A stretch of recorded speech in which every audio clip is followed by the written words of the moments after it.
So this is the garden that my dad grew up in.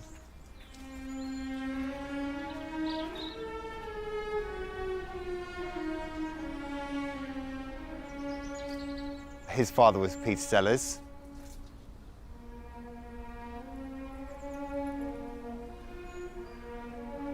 I never knew my granddad. He died quite a few years before I was born. But what I do remember is this garden.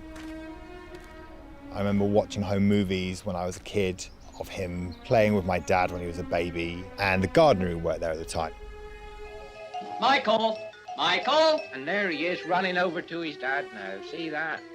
Ah, he's a lovely little fellow. I'm not sure that my granddad was the easiest person to live with. People are very intrigued by Peter Sellers, and we know nothing about him. He had no own personality. There was no Peter Sellers as a human being. I'm a very ambitious person. I don't believe by any means that I've even begun to do what's inside me. I have a burning sort of fire inside me to do certain things which I know I'm going to do. He was capable of being mad and funny and wonderful, and then the next minute he could be plunged into despair. Another Everyone loved him when he was acting Peter Sellers, and that was really his purpose in life. My family don't have a lot of my granddad's possessions, maybe some photos or an old film script. There's something that we do know about, and that's his extensive collection of home movies. He was obsessed with cameras. He filmed pretty much everything, all the big moments in his life. He did tend to film a lot of the intense relationships he had with women, which not all of ended all that well. Now then, lay back, as I'm going to come over you like this. Fantastic. And he was always moving on, trying new things, trying new people, new affairs, new marriages, trying to find the secret of happiness. I mean, I have a name of being very difficult. I'm not difficult at all. I just cannot take mediocrity. I just cannot take it on any level. He was a genius. He was able to do that thing of making something funny, but not caricatured, that sort of explosion of talent.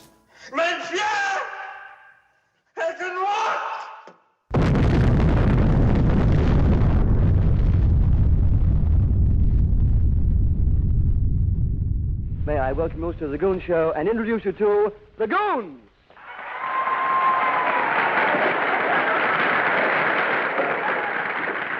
I think it was 1955 when I finally got hooked on the Goon shows. Next, we present The Dreaded Revenge of Fred Fu Manchu, Part 4. It was Peter Sellers, Harry Seacon, Michael Benteen, and Spike Milligan. And I must say, the first one I heard, I thought, I can't make sense of this at all. Then I realised that was the point of it. I intend to destroy it with my explodable finger. Over my dead body. That's settled.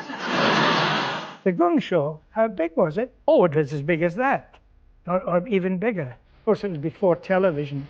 So everybody that you knew who was the same ilk and reasonable intelligence met and all listened to it together. You don't have its equivalent even today.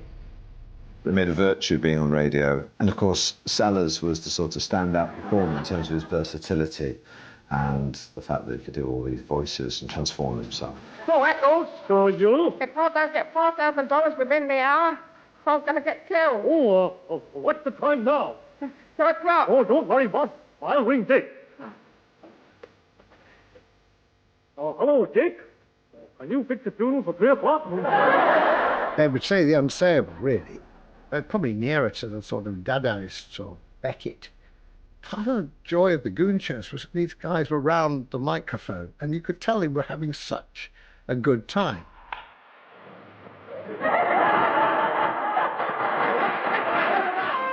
One of the most significant things I know to you in your career, and that was the Goons, which I know that, wasn't just a passing phase in your career, it's something that you're still very much adore. In fact, you look back on it with tremendous fondness and things like It's that. the happiest time in my life. Yes. And professionally in my life. Yes, I can believe that too. And of course, I mean, you've developed in that time a very special relationship too, didn't you, with Harry and with Spike? Yes, we worked like one person. Yeah.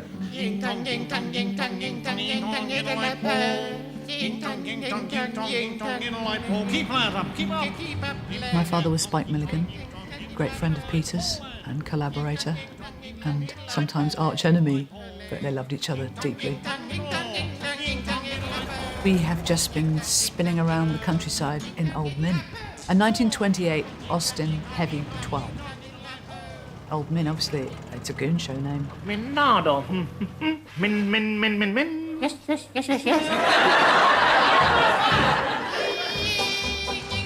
It was joint ownership, really. It kind of went between Dad and Peter. But there seems to be quite a bit of angst surrounding the ownership of the vehicle. When they were loving each other a lot, they would gift it to each other. When they didn't like each other so much, they would send a driver to take it away. And I remember their conversations mainly on the telephone. But Dad would have to lie down on his bed to talk to Peter because he would laugh so, they'd be laughing so much. I don't know what was going on, but it was hysteria. Yeah, sensational. But I'm sending you another pen because it looked funnier in this pen. A modern pen? Engravings.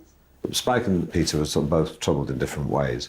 But Spike was entirely concerned with the artistry, and Peter, the trappings of fame were equally appealing. And there's always inherent tensions and competitiveness in creative relationships. I'm sure Peter Sellers' success didn't help in that regard. Around the same time as the Goons started in 1951, he appeared in a number of low-budget films. There were attempts to make a Goon show on film. Let's Go Crazy it was thrown together more or less on the spot with a number of local variety artists, and they turned it into a film in its own right. Now, Beatrice, what would you have? A vin blanc or vin rouge? I'll leave it to you. Righty-ho. Garcon? Yes? Oh, well, can we have 2 cups of Le Port-type cooking wine? Yes. Peter Sellers was always a film fan, so once he'd established himself, he really wanted to get into films. His big first break was in The Ladykillers. No plot was ever hatched with such satanic cunning as Guinness and his genial group of merry minstrels hit every high note in this delightfully different entertainment. He's magnificent in The Ladykillers. Alec Guinness was his idol. Because Kind Hearts and Coronets, with Guinness playing lots of characters, that was something he always wanted to do and emulate.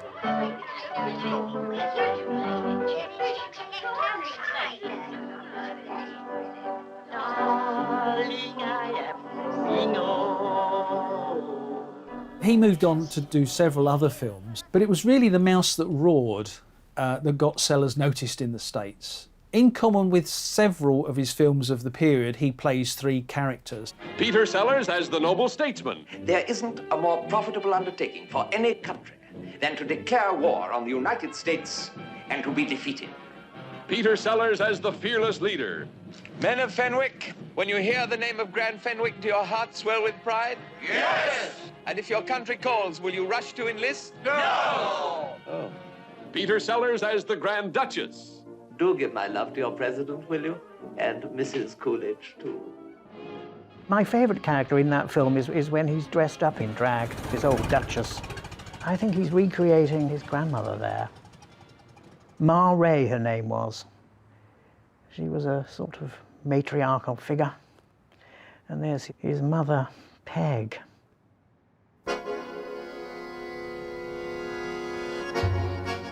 My grandparents were both in theatre. My grandfather was playing piano, and that's how he met my grandmother, who was actually on the stage.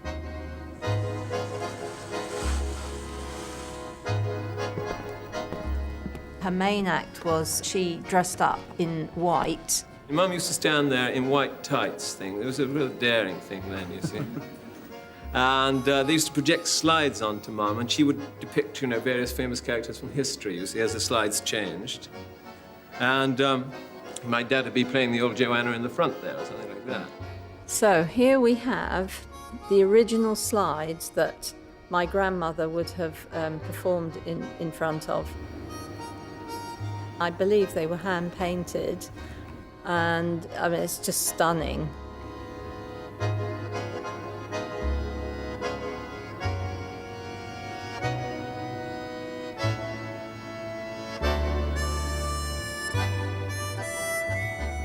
To see that on the stage probably did instill something in him.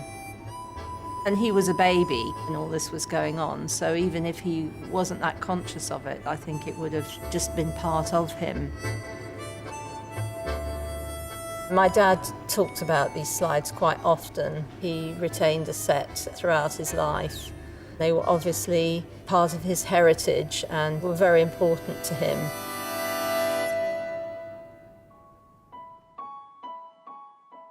My grandmother was quite controlling, or she'd like to be, but she was somebody that was very important to him.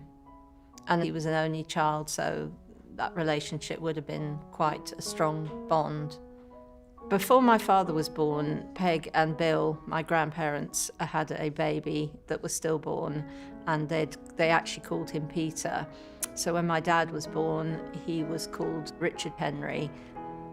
But over time, he just became known as Peter. So he was like a replacement child in that respect, and incredibly close to his mother, a relationship that people found a bit clingy, a bit too close. He called her Peg, you know, he didn't call her Mum or Mother.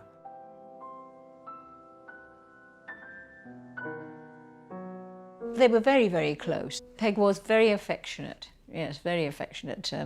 They used to cuddle.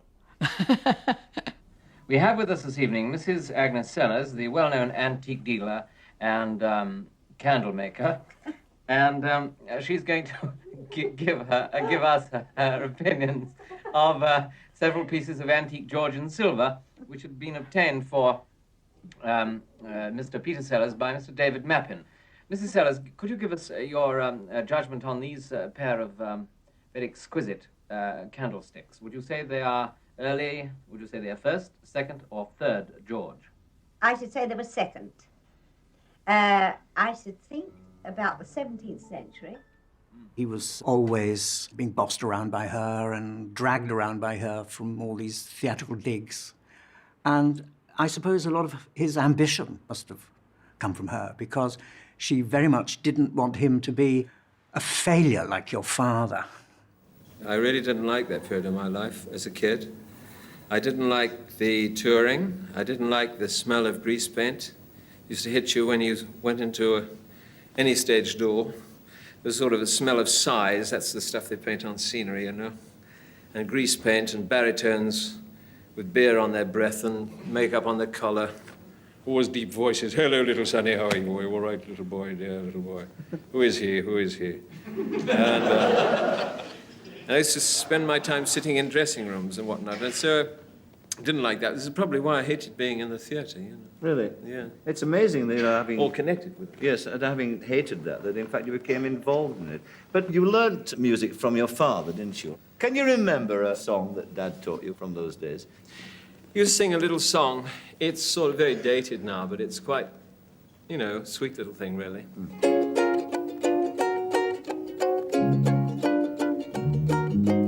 I've got an idea, soon she'll be cooking my breakfast, wait and see. I haven't told her, she hasn't told me, but we know it just the same.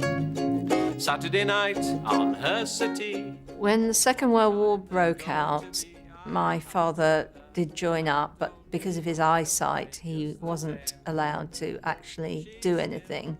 So he became an entertainer. And I think some of the earliest footage of him is in Burma. I've got an idea, soon there'll be one little, two little, possibly three. The gang show was an entertainment thing done for the forces. They used to be on the front line. It was a war, but they didn't shoot anybody. They had to make the poor fellas that were doing the shooting laugh. Sellers' performance in the gang shows took various forms.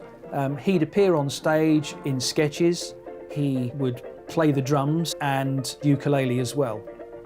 He performed in India, Burma and Ceylon, and he got great affection for the people of all of those countries. He got to know them quite well and was already picking up voices and accents that he could use, perhaps not deliberately, but later he used the accent in The Millionairess. Beautiful day for a swim. I'm not swimming. I'm committing suicide. Do you hear me? I'm killing myself. Jolly good luck to you. It's obviously a rather ridiculous film, but actually it made me think that really you very rarely saw in those days what we call mixed race relationships. And my parents loved that film because it reminded them, of course, of themselves. An Indian man and a white European woman. It's all right. I am a doctor, madam. Of course. But in those days, you never saw Indians in the cinema. So that's what's such a novelty. And of course, he's in brown face, Peter Sellers, and he's caricatured. But of course, so is Sophia Loren. So all the characters in that film are caricatured. Oh, here. Here. This is where it is hurting. Oh, no, everywhere. Yes, I see. Yes. This is quite beautiful. What an entirely perfect trapezius you have here. Quite gratifying, quite gratifying. I'm glad you approve something about me. The first film that he was in the middle of making when I joined him was The Millionairess. It was the first film he did with superstars, if you like, because Sophia Loren was in it. Show me your tongue. Nothing wrong with it? Huh? Put it away, please. Her character's in love with the Indian doctor, so therefore Sellers thought she'd fallen for him and he fell for her, and was convinced that they were deeply in love with each other, which was the first sign of madness. No chance. So that was all vaguely a figment of his imagination. It goes boom, boody, boom, boody, boom, boody, boom, boody, boom, boody, boom, boody, boom, boom, boom, boom, boody, boom, boody, boom, boody. I met him 1 hour ago, and we already get along very well together. To be playing a romantic lead. Really? Yes, You've for never us done it anyway, before? never before, as far as I know. Interesting. That's very interesting, Do you think really. you can give him some good lessons there? Well, no, I don't think so. This is something that you have to feel. You can teach somebody. He just got totally carried away with it. And he became besotted by her. I'm not sure if the feeling was returned, but I mean, he felt it was, and it was very genuine to him. He then treated me as his mother, which I should allow him to do whatever he wanted to do. And he would come to me with his problems about Sophia. It got very difficult. Put two and two together. If you have eyes to see. Sophia Loren is, in truth, the reason that the relationship ended. Oh, there is nothing I can do, for my heart is jumping too. We go boom, boody, boom. He went through a period where he'd come home and he'd say, "I can feel her. I can feel she's in the room. Sophia's presence is here." And my mum said, "Well, I'll leave you two to it then." And we'd go away. How flirtatious. Goodness gracious. He never wanted to split up. He just wanted to be able to do what he liked, wherever he liked, and come back and tell Mama what was going on. And I was supposed to be sympathetic to him. Well, it didn't actually work. So eventually, I guess I left. As you know, I've been married 3 times. And on the 3 occasions it really didn't work, mainly probably due to the fact that I'm impossible to live with. Although my first marriage was, that was entirely my fault. That broke up. Why was it? Oh, I just had a romance with somebody I was working with. And... you care to say who? Oh, well. Boom, diddy, boom, diddy, boom, diddy, boom. But anyway, I was terribly happily married. That was the thing. And anyway. Exquisite, beautiful. Positively formidable. He sort of wanted to marry me. I had a happy marriage. I was in love with my husband. I had the best marriage ever. It was a bizarre experience, really. And I think he felt that way about a lot of women. Yeah, what you doing? Nothing, darling, just making you more comfortable, that's all. Ah. And I remember on Wrong Arm of the Law, we had a scene where I had to get him into bed. It was meant to be a seduction scene, and I had to gradually lift his shirt and keep kissing his chest. Well, that's all finished now. As I say, it's cooperation all the way. Take next week, for example. Peter found it hysterical. We did the take 20, 30 times. Peter went every time. And finally the director said, look, we're going to break, go and have a coffee, calm down, come back and we'll get it. Came back, he was still laughing. That was typical of Peter. He would, once he'd started to giggle and to laugh, he could never get through a scene.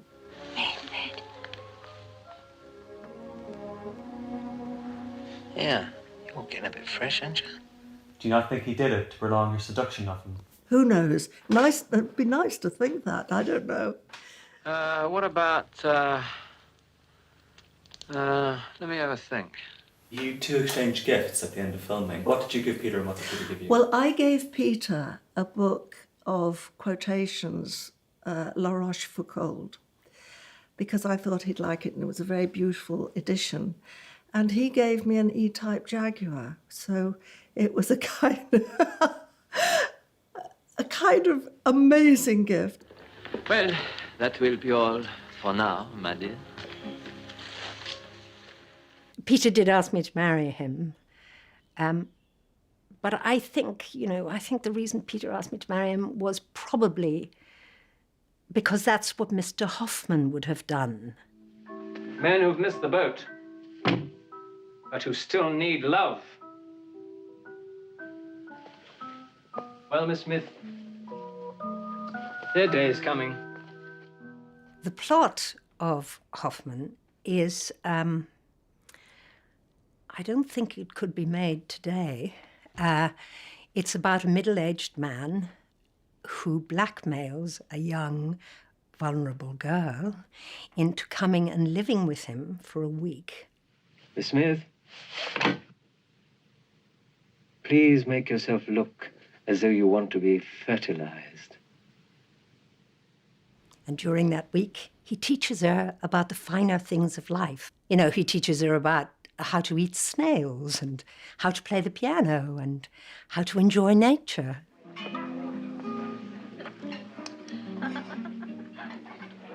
Aren't you going to eat them? I don't like them.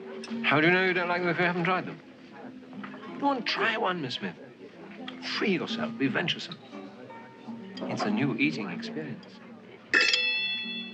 Thinking about my time of working and knowing Peter, I suspect that there was a sort of transference in him, and he saw me in a way as Janet Smith. Because when I think of the times we spent together, he did love introducing me to new experiences. Italian food, jazz. He'd take me to Ronnie Scott's. I'd never been to Ronnie Scott's. Wonderful. Famously tried to introduce me to marijuana. That didn't work out very well. C'est si bon de se dire des mots doux, de petits rien du tout. From when I was little, I just remember him being kind of recognised by the public. People would be whispering and pointing, and suddenly he was earning all this money and he could really have whatever he wanted. He started to kind of really feel he was a superstar now, but I think he was perhaps not happy inside, and that's when things did start to go wrong. C'est tellement, tellement bon. Peter and I met at a first night party. Peter was in a break of about a week while he was making Dr. Strangelove. And so we had a couple of really nice dates before he went back to filming. Jeanette Scott, he suddenly decided he would like as his girlfriend. And for the express purpose of it, we had to go and find a flat off the King's Road and buy it that afternoon so that it would be ready for that evening.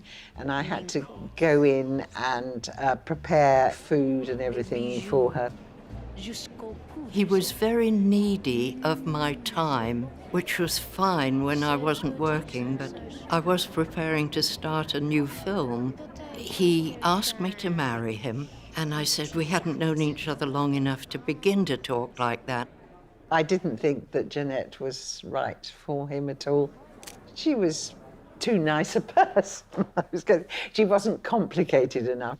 Finally, while I was filming, I was able to make a distance between Peter and myself, but we remained very good friends for years. Mr. President, I would not rule out the chance to preserve a nucleus of human specimens.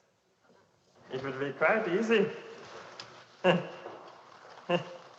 the bottom of some of our deeper mine shafts.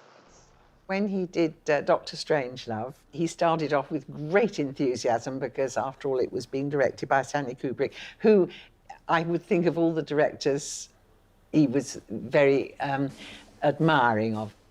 He was very stressed, and as a matter of fact, he cried a couple of evenings when he came round for dinner. It was very difficult for him. I don't know if he was having trouble with Stanley Kubrick or whether it was just the stress of playing so many parts. Sellers played the British RAF officer and the president.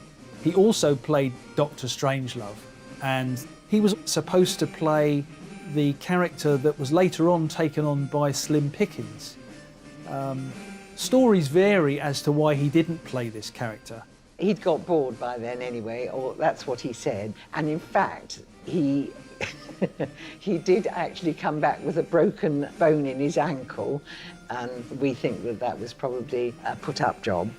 Kubrick would just set up loads of cameras on Sellers and just let him improvise. So that marvelous speech in Dr. Strangelove with the American president on the phone talking to the Russian president as nuclear annihilation approaches, that Sellers was able just to come up with that. One of our base commanders, he had a sort of, well, he went a little funny in the head. You know, just a little funny. And he went and did a silly thing. Well, I'll tell you what he did. He ordered his planes to attack your country. Well, let me finish, Dmitri. Let me finish, Dmitri. Well, listen, how do you think I feel about it? Can you imagine how I feel about it, Dmitri? He would simply refuse to do it more than the once. And also Kubrick realized that the comic energy would evaporate and that the more takes you did, Sellers became increasingly deadened. So he'd realized that you just, in a way, did it in one big block and then edit it later. Sellers wasn't someone who could repeat a scene the same. He wasn't a technician like that. It was all instinctive.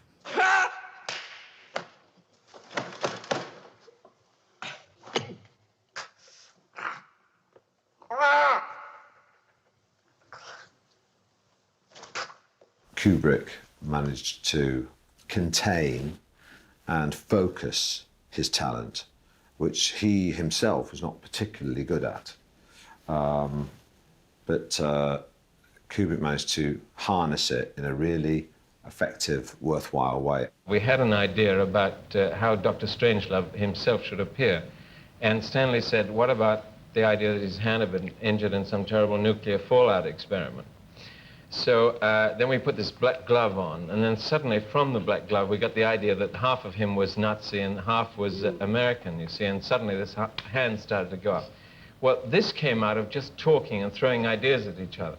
This part is fine. I enjoy this. I enjoy working with a creative director who can sling ideas to you and you can sling them back, and out of it comes something good. Kubrick liked working with Sellers enormously because Sellers had a way of becoming a character. He'd do more than just take on the part. He would become that character, and he would enter what Kubrick called a state of comic ecstasy.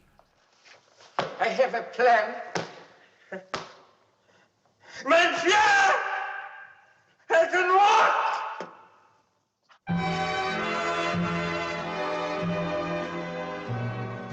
We'll meet again.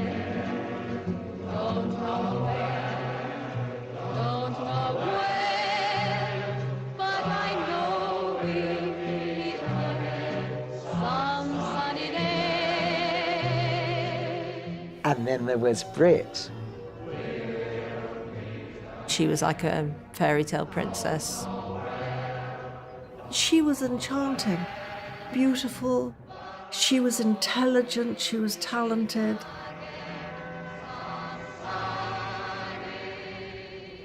The whole purpose of me coming to England, to London, was to be launched as the new star with a contract with 20th Century Fox.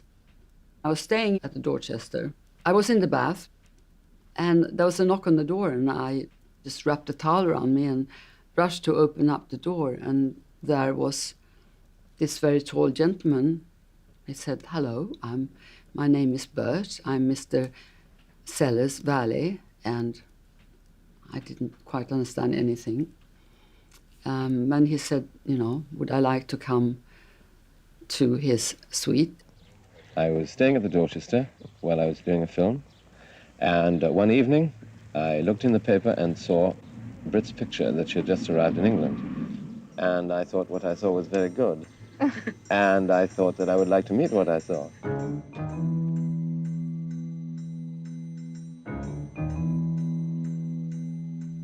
He asked me if I wanted to go to the movies. Yeah, I love the movies. And so we drove to Odeon Square, and that was the Pink Panther.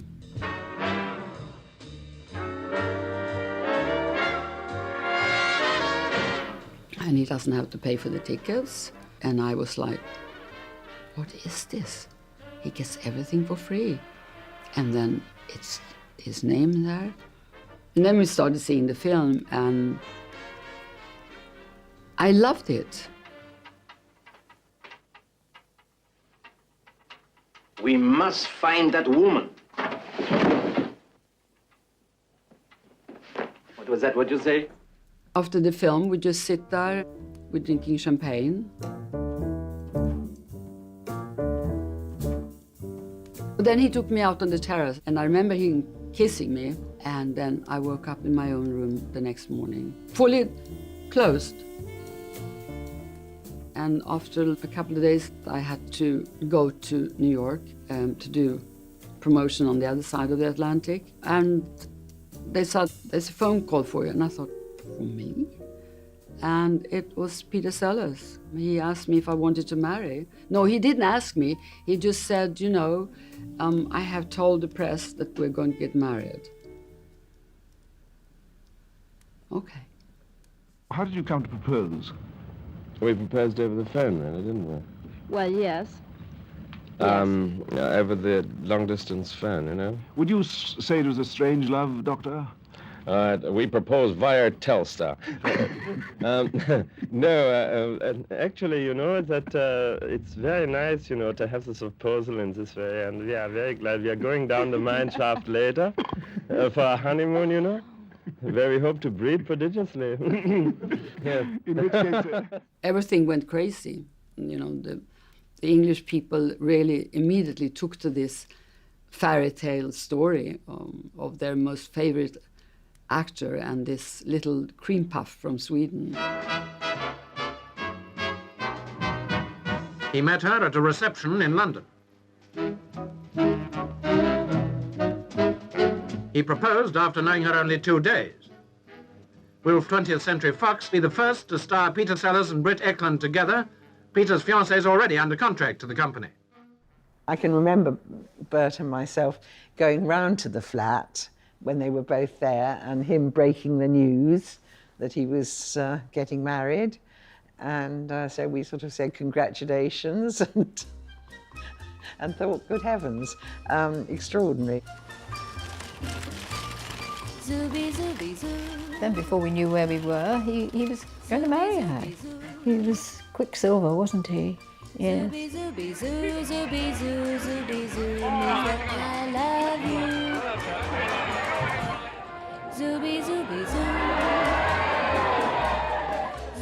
By the time we met and we married, it was probably a period of about a little more than 3 weeks. Well, Britt, how does it feel to be Mrs. Sellers? Wonderful, wonderful, wonderful. Is he going to make you a good husband, do you think? Oh, I know. He will be the most perfect in the world. How do you feel, Peter? Well, pretty great today, I must say.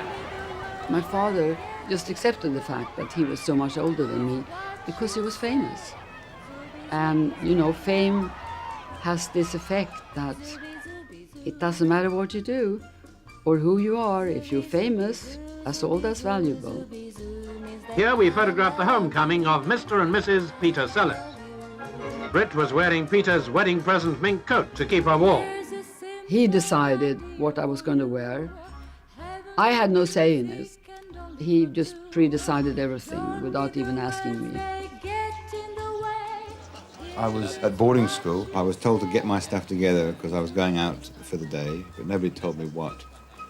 And the driver who picked me up, possibly Bert, said it was because father was getting married, and we arrived here an hour or so later, and the place was just encamped. I can't explain this feeling. We didn't actually get to go to the wedding ceremony, which I can remember I would have liked to have done. I think we actually watched it on telly on the day. Our hearts are close together. It was very joyful. It was all the friends were there, and on the whole, I would say it was a very lovely time in my life. Now, darling, this is being recorded, everything we're saying now. I love you. You hear that, folks? I love you. She said she loved me. We got married on a Wednesday, and he left Saturday, and I started working Monday. Well, Peter's leaving for Hollywood next week, no? Mm-hmm. And I have to stay here because I'm going to work here the 23rd of February. I'd never seen him so happy. I'd only been with him, what, a couple of years at that point in time. But he had something to do. He was occupied. He had a big interest. He had a lovely lady on his arm. And she genuinely, as far as I could see, loved him. They were good to begin with. But she didn't know what she was letting herself in for, I don't think. She was very young and probably didn't realise what a difficult life it was going to be for her. I worked for 3 weeks on the film, and then it was Easter, and he called me and said, ask the production if you can have an extra day off. And they said no. And he just said, after filming on Friday, just get your passport and the rest is taken care of. And someone picked me up and drove me to the airport, put me on a plane. And the next thing I know, I land in California, where I'd never been before. And with no clothes, just my passport. The plan was that I would land, I would spend the weekend with Michael and Sarah, and then I would fly back. And then, of course, when I arrived, he said, oh, I have a doctor here looking at you because you don't look well. And the doctor said, no, she's suffering strain and stress. And okay. And you can't possibly go back filming. You know, you're not well enough. Okay. Were you suffering strain or stress? No, of course not. I was 21 years old, fit as a fiddle. But I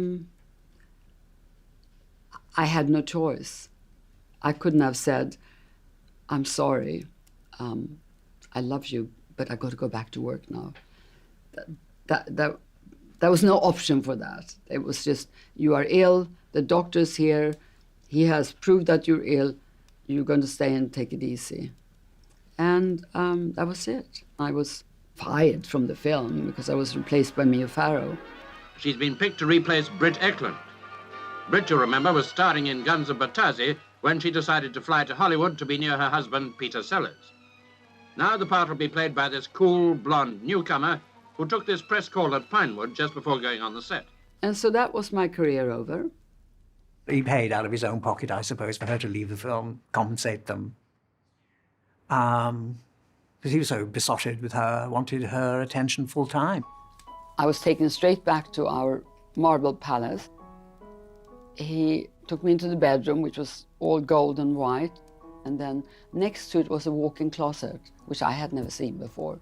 And he'd bought everything you could possibly need as a woman who didn't have any clothes. From evening gowns to bikinis. The bikini was actually made of mink. And I was floored. Then Michael and Sarah came over with Hattie, and we went to Disneyland.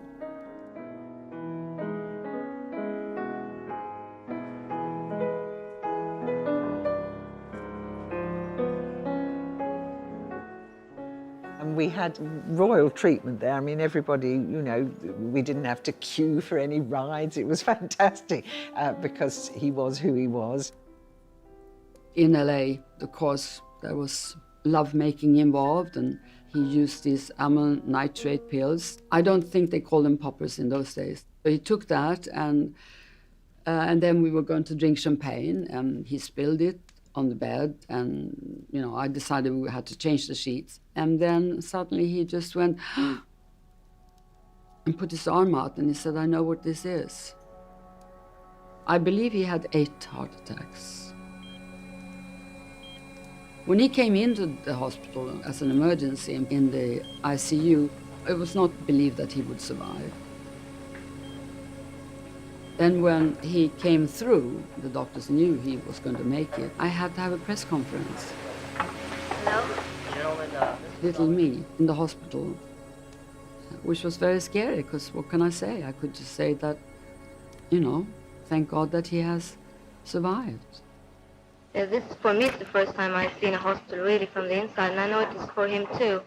He's been wonderful all the time, and he really helped the doctors in that way, that he was all the time trying to joke with them and with the nurses and everything.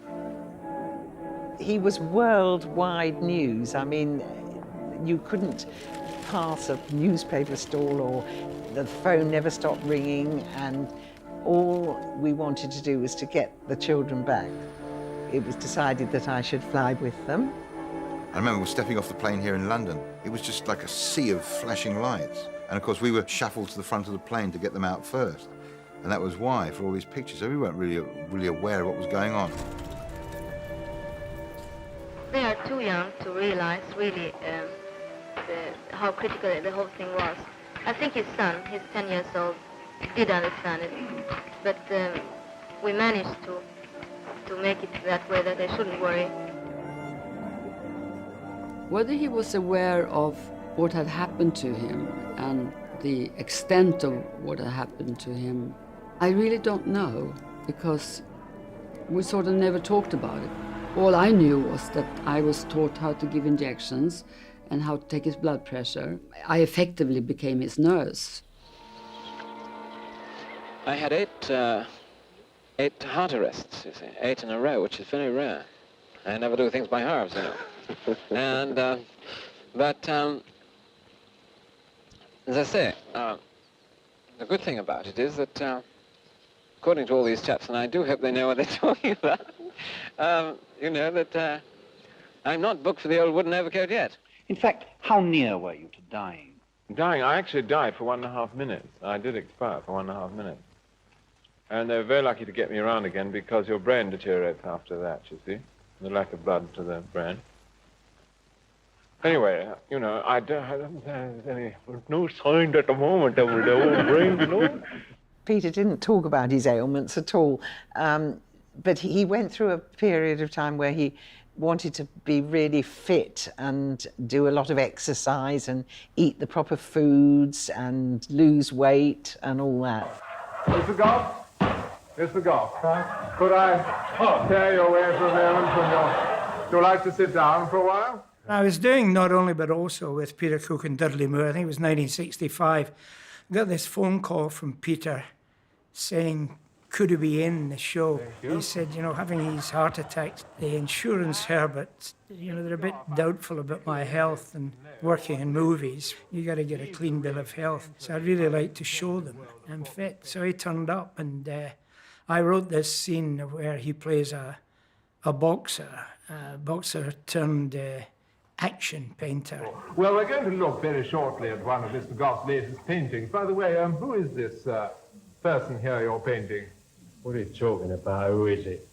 Who is the this Archbishop of Canterbury.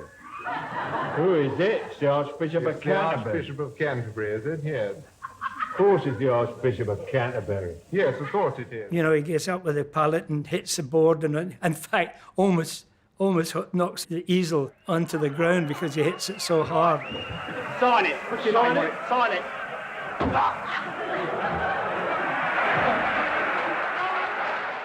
My marriage to Peter Sellers was like being on a roller coaster. I would have to constantly be on my toes.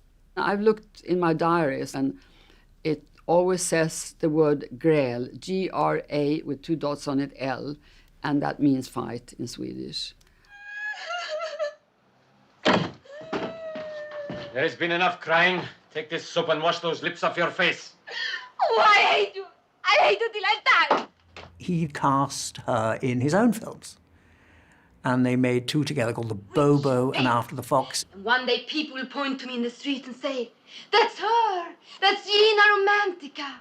He tries to turn Brit into Sophia Loren. Sophia! Hello, my darling. No, Sophia, I told you I'm busy with the Tonepao. I'm sorry, Sophia. You will have to get somebody else. Sophia, I'm sorry, my darling. There's no part for you in the picture. Peter wasn't very kind to her about her performance. He didn't think that she'd done very well at all. He was awful to her, really bullying, because I suppose he imagined that she'd be some other kind of an actress. Delinquent! Sneak!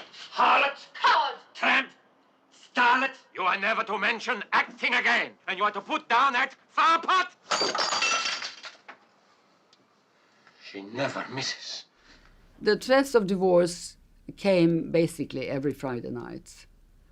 But, and then by Monday, there would be a makeup lunch or a makeup present. He obviously suffered from, or was bipolar, but very severely bipolar. He was a very tormented soul who should have had more help, but instead he was enabled because he was such a valuable asset.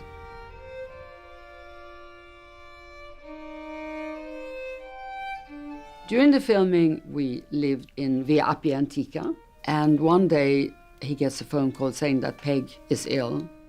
As she was dying, I used to have to go and visit her and talk to her, and instead of him doing it because he was too busy. Peg passed away, and he didn't go back. And I can't explain why that was.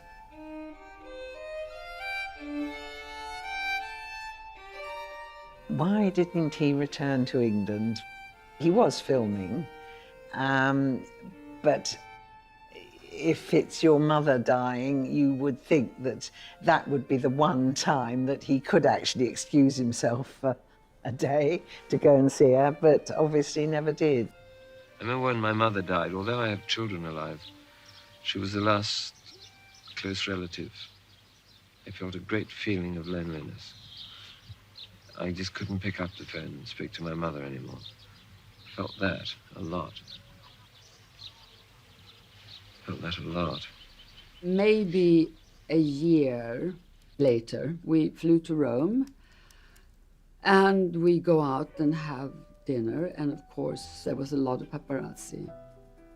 And instead of putting your hand over your face or sneaking or a coat over, I just said, let them have the picture and then we'll go and do what we want to do. And he didn't like that. So back at the hotel, he just went on and on and on.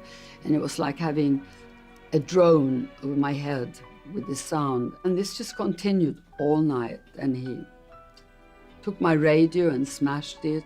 And in the end, maybe 5 in the morning, because it was light outside, he called our agent, Franco, and he just said, come and pick her up.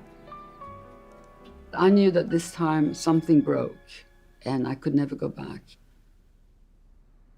The 2 films that he made in Italy, The Bobo and After the Fox, were crashing defeats. He was going through a bad period of his life then, and he, I think, probably regretted sort of trying to boost Brit's career. He was always anxious about the work he'd done, whether it was as good as he thought it was going to be.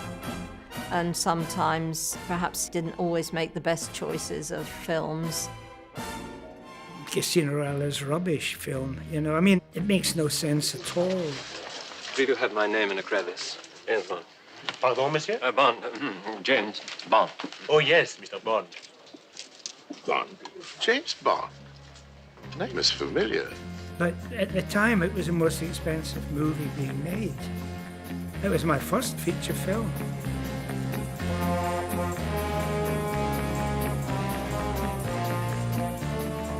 Halfway through the shooting, Peter said, that's it, from now on, I don't want to appear in the same setup. I don't want any wide shots of Orson Welles and I. Send me home today. When you finish shooting Orson's stuff as per the script, I'll come back in, we'll read through Orson's script and we'll see what you shot, we'll run it, and then I can be funnier than he is. Aren't you a little out of your depths, Mr. Bond? In the last 20 minutes, I have ruined 2 Greeks and a Maharaja. No, Mr. Bond, we aren't playing for marbles. The night is young, and the rose garden is already littered with my victims. I said, look, apart from the dishonesty of doing that, I think you're cheating the audience. No, I don't care. You gotta get rid of him. I said, you're behaving like a spoiled boy. Woof. And he hit me, you know, right in the chin. But I managed to duck a bit, and it sort of glanced off. So I hit him back. And then we grabbed each other and started wrestling around. You know, and Jerry Crampton, who was the stuntman, came over and separated us. He said, I don't know which one to hit. I love you both. Thank you, and welcome to France, Monsieur Bond. I mean, I have a name of being very difficult. I'm not difficult at all. I just cannot take mediocrity. I just cannot take it on any level. And I'm not difficult. It's just when people just don't seem to know or have the basic knowledge of what makes A and B tick that gets me. You know, for example, I'm often written up as being, you know, nasty on the set. I'm not nasty on the set at all. The end product is all that matters, the end product. Twice married ex-Goon comedian and actor Peter Sellers makes it 3 as he arrives at Caxton Hall in London for his wedding to 23-year-old Miranda Quarry. The next marriage was the forgotten marriage to a sort of aristocratic lady. He's like Peter's forgotten movies. It's his forgotten wife. Hundreds of sightseers were there to wish the happy couple all the best. That didn't last for long either. And in fact, nor did their honeymoon. One morning, we couldn't find him. And then the ship-to-shore phone rang, and it was him. He'd booked himself into a hotel, and he'd left his bride of weeks on the yacht with me, and we couldn't work out why. And he was just, I think he regretted it almost immediately. Yes, and we're in love. It's frightfully good. And then, of course, there was Liza Minnelli. That was hot off the press. Liza Minnelli, that's right. He made that very obvious when he was still married. So. If and when you get married, you'll be the 4th Mrs. Sellers. Does this frighten you at all? Oh no, 4 is my lucky number, my dear. They were contemplating marriage very seriously. After how long? Oh, after a week. I'm going to marry her, ain't I? But I can't now, because she's got married, ain't I? I mean, it's a trouble. But I'm getting to... Oh, well, no, when I get married, you have to be careful here because of all the ice creams. See? No, then. What does that mean? Freezes. Translate. Geezers. Geezers. Ice cream freezers. Oh. Right. Everybody was buzzing about it. Are they going to? Aren't they going to? They were hounded by the press and ended up back in Belgravia at the house. There was only one way in and only one way out, and there were dozens of press outside, and it was like being snowed in. I was young at the time, and my husband did not like me working for somebody in their home, a man, and it was causing problems in our marriage, and it was going through quite a rocky patch. So Liza was asking me about my life, and I told her what was going on, and she told me how wonderful it was to have found Peter, and she had this necklace here, which was a love charm. She told me, I found Peter now and I'm so happy and it's worked for me. And she took it off and she gave it to me. And I thought, what a generous thing to do. I call it my Liza Minnelli necklace. What happened next with Peter and Liza? As quickly as it started, it ended.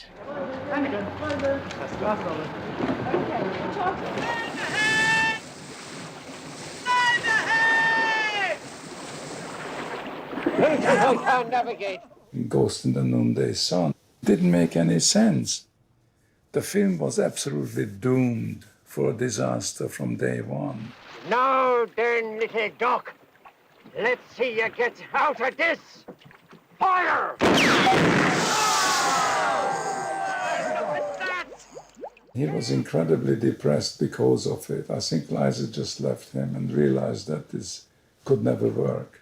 And so my problems with Peter started at that point, where he changed his mind and this was the best project and ever, you know, and then suddenly it became the worst project. Watch out for me, Bombay. There's a power of strength in them shoulders there.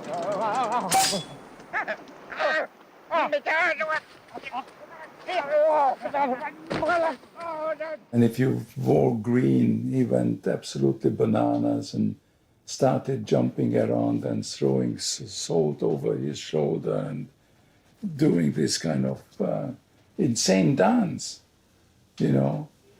And he said, we cursed, and that's why we're having all these problems on the production. Ah! The sword!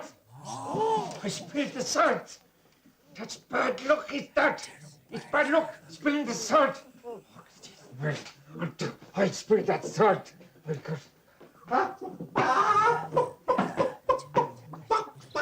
I feel extremely vulnerable and that I need help. A lot. I suppose I feel mainly that I need the help of a woman. So I'm just continually searching for this woman. This woman, you know, this guy. I keep reading of these great women behind men who support them and push them forward and they mother you.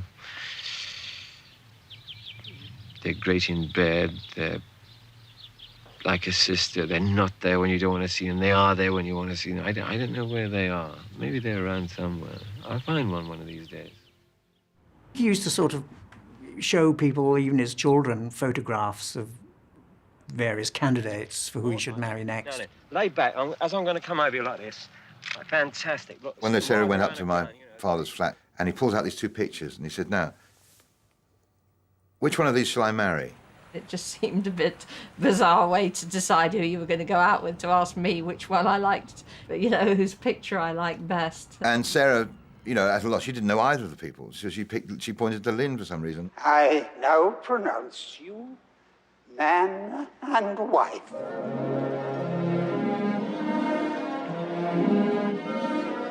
I read in the paper that they'd got married. Really, I mean, I knew they were together, and I mean, I'd seen it quite a lot out and about. But and there was rumours of marriage. Well, I knew my father when he got serious with them. You know, he was either married or out the door very soon, one or the other usually.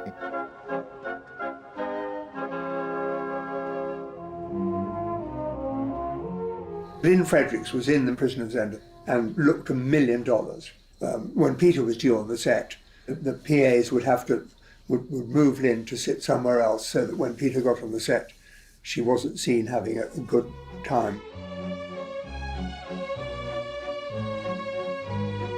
I think he was quite insecure about her, with good reason. I think he was forever forgiving Lynn for her very flagrant humiliation of him. I'll play for you.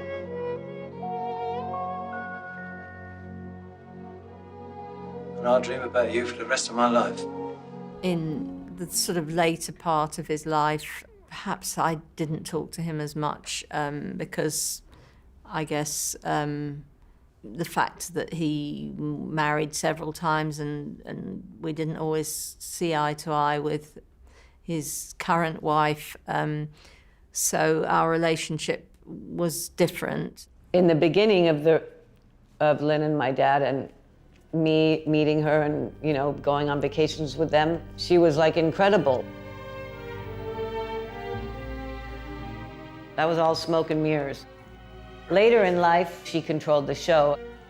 She basically cut his food on his plate for him and put it into his mouth. And she could make my father like, dislike, or hate something. Bert had been with him I don't know how many years, and he trusted him with everything. He was a really good person.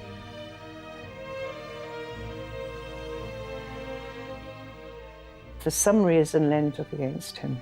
She worked at it and she worked at it and she worked at it until in the end, Peter called me in and he started to dictate this letter.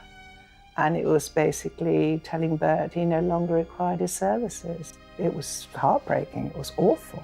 He was devastated. I couldn't understand it, and I still don't understand it today. Why? After all I had given, he'd given a lot as well, but we also gave. And even today, as I say, I can't tell you why.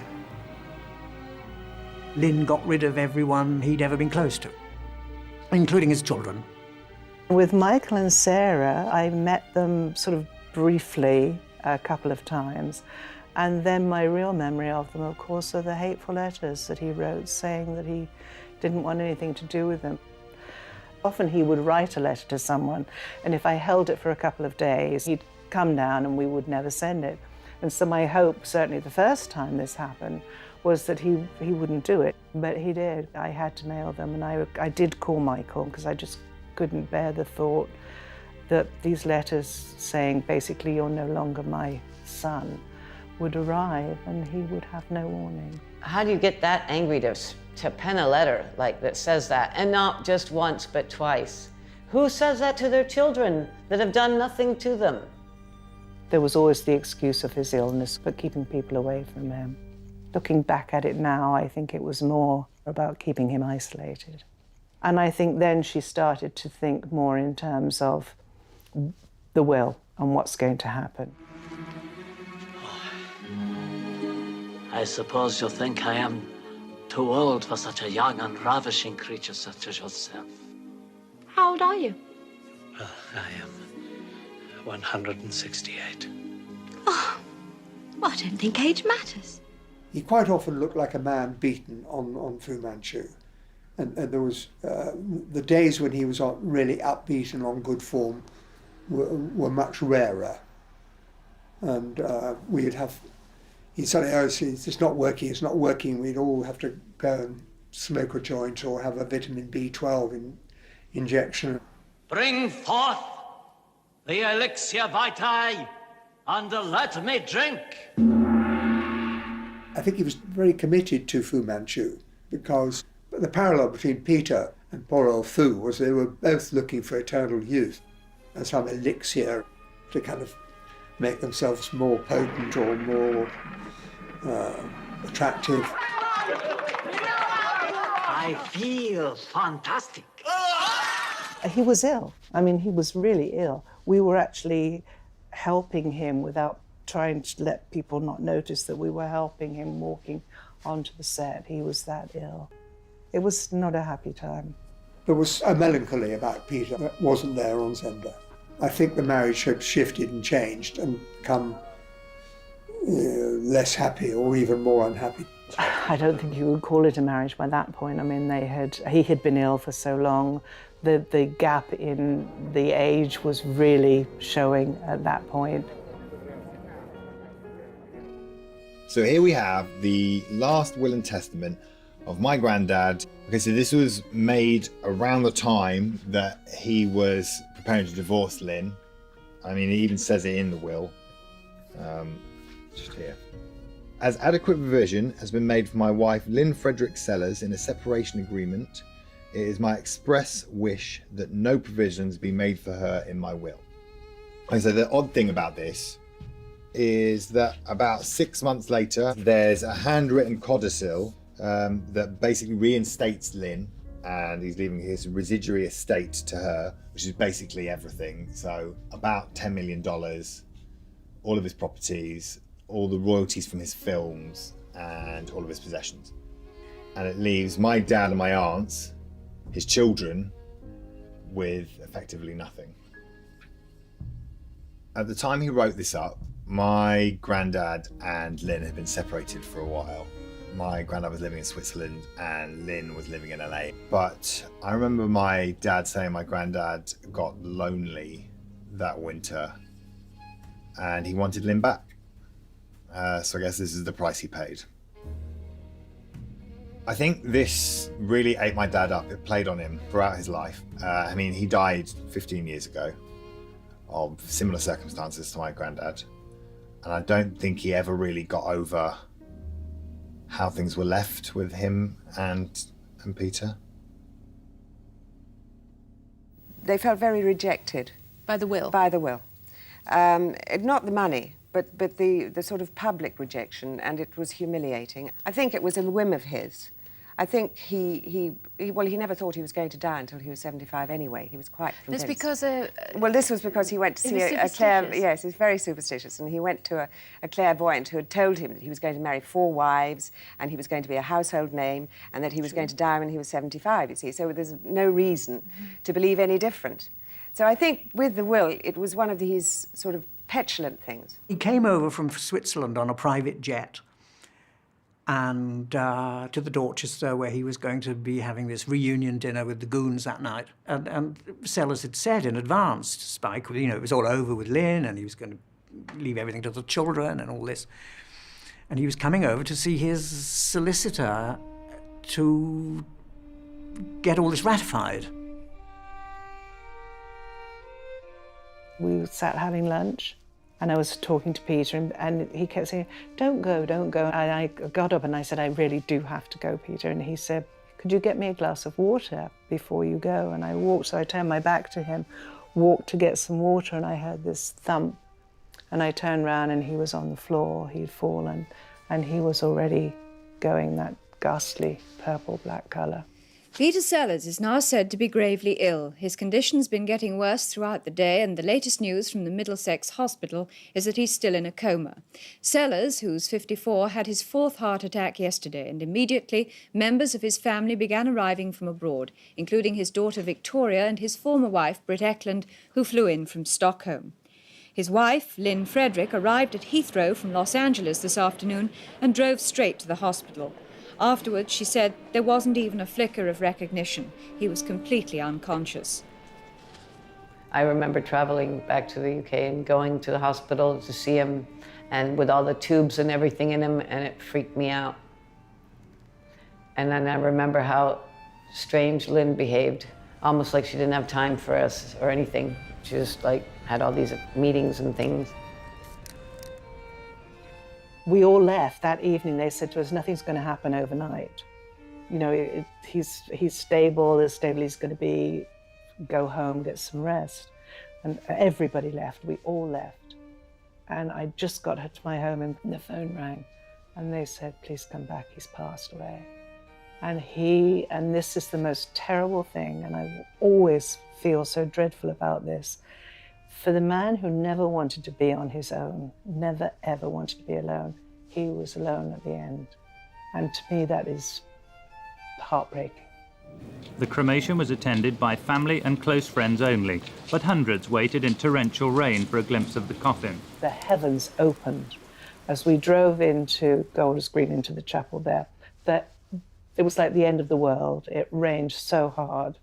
Anyway, we finally got out. We got into there. And all the doors closed and the service started, and then it was clack, clack, clack, clack, clack, clack, clack, heels, and there was Brit looking stunning in black and white with a huge pussycat bow. Talk about an entrance to a funeral. Peter would have approved, I think. He really would. But someone didn't. Lynn did not, no. The Church of England's service ended with the actor's favourite tune, In the Mood. Afterwards, his son Michael helped his father's fourth wife, Lynn Frederick, from the chapel. His two daughters, Sarah and Victoria, followed. And Peter Sellers' second wife, actress Britt Eklund, stopped to talk to Canon John Hester, who conducted the service.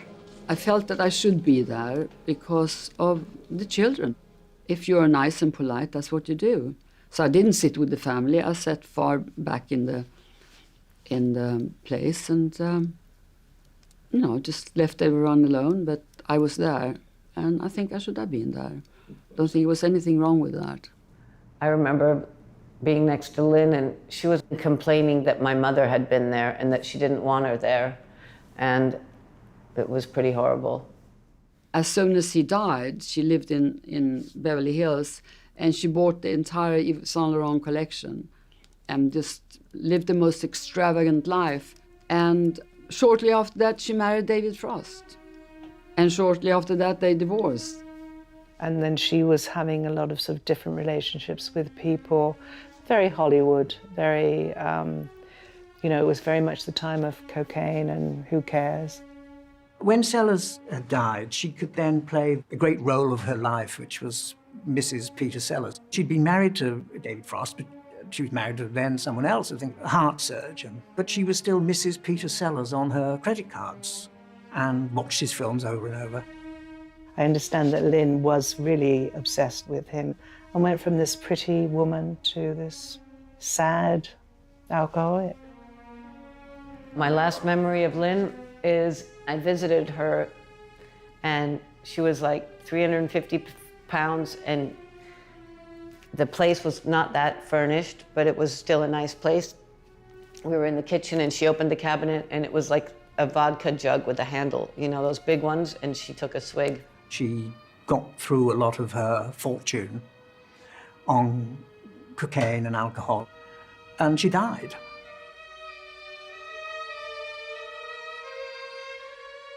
In the last years of my granddad's life, he made quite a few bad films, particularly Zenda, and he made another one called Fu Manchu. However, sandwiched between these two pretty bad films was a really good one. It was a project he was trying to get off the ground for quite a while. A lot of people think it's his masterpiece. And that film's called Being There. In Being There, my granddad only plays one role, a character called Chance, who's a gardener. He's lived quite a simple life, shut it off from the world. But then through a series of sheer flukes, he ends up mixing with the highest levels of American society. Mr. President, I want you to meet my very dear friend, Mr. Chauncey Gardner.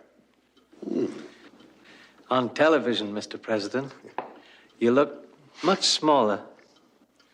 I must warn you that Chauncey's not a man to bandy words. I don't really know what attracted him to this role. It could be a few things. He could have wanted to play something that was completely different to anything he'd ever played before. He could have been trying to play what you might think of as a blank slate. His chance is a little like that.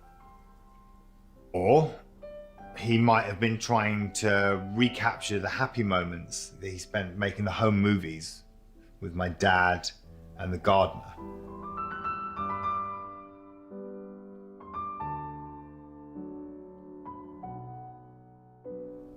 Being There for me is probably the earliest memory I have of finding out about my granddad. Funnily enough, it was on TV, and my dad sat me down to watch it, and he explained to me who my granddad was, and that we were about to see him. And come to the end of the film, Chance is walking onto the water, and he keeps on walking, and eventually he just disappears off. This is my granddad. It's the first time I've seen him, and at the end of it, he disappears, and he's left me already. And I was inconsolable. I couldn't stop crying. I didn't know what to do. My dad had to calm me down. It was horrible. I was just genuinely really sad about the whole thing. Then maybe, without knowing it, this is the first time I realized that I can see and hear my granddad, but I'm never going to know him. I'm never going to know the real Peter Sellers.